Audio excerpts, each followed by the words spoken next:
Hello Primary 5, I'm back with the Nowhere Emporium. I hope you've been enjoying it. I certainly have, and I'm looking forward to seeing what happens to Daniel next. So we're on to chapter 2, and it's called The Return Customer. Daniel returned to the shop the very next day. He couldn't help himself. On reflection, he felt silly for rushing out in such a panic. Now he'd had time to think, he supposed what he'd seen must have been a clever trick. An illusion and nothing more. But he found himself desperate to know exactly how the owner of the shop had made the magpies seem so real.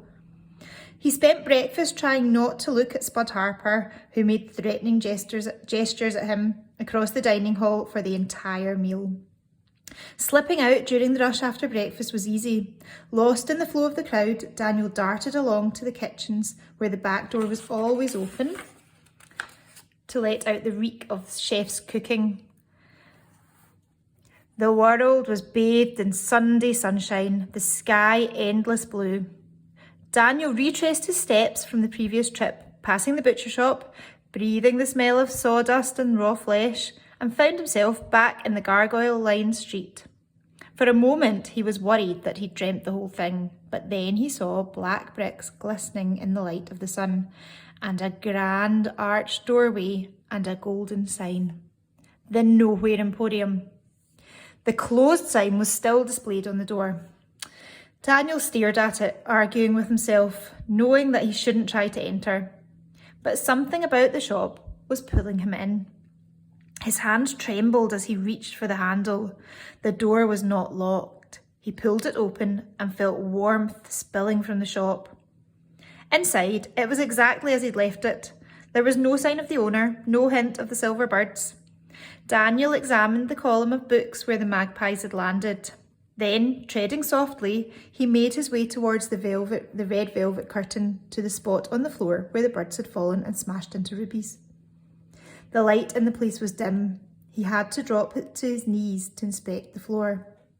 Not a single ruby anywhere. The velvet curtains flapped and Daniel found himself staring at a pair of grey leather shoes.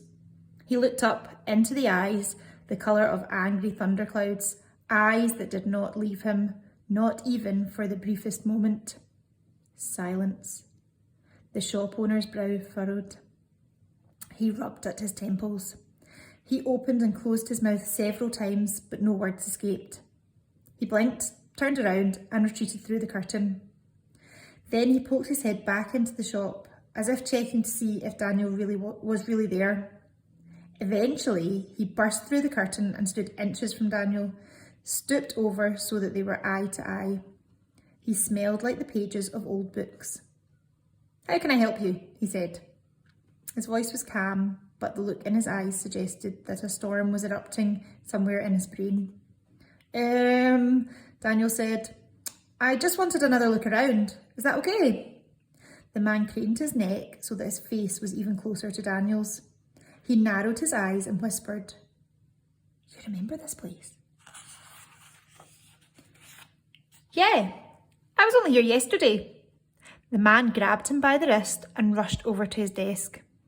"Have a seat," he said, pushing Daniel into a wooden chair, sitting himself on the desk. He pressed the palms of his hands together. "What do you remember?" he said. "Tell me exactly." I remember everything. The books and the mirrors and the clocks. Meeting you. The silver magpies." The man held up a finger to quiet Daniel. His eyes were darting about the place. "How is this possible?" he said.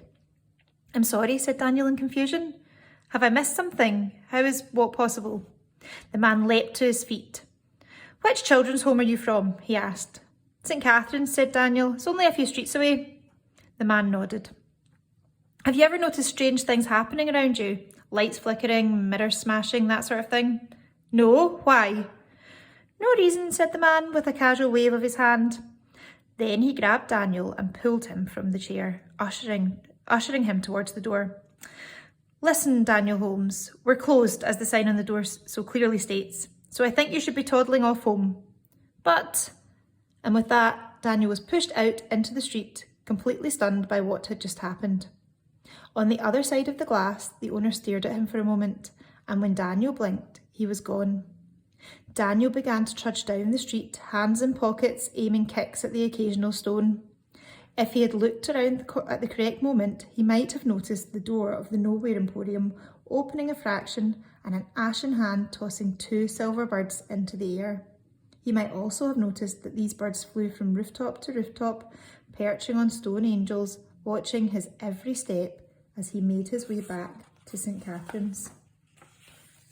That's the end of chapter 2. It's getting really exciting now. Hope you're enjoying it, and I'll see you soon for chapter 3.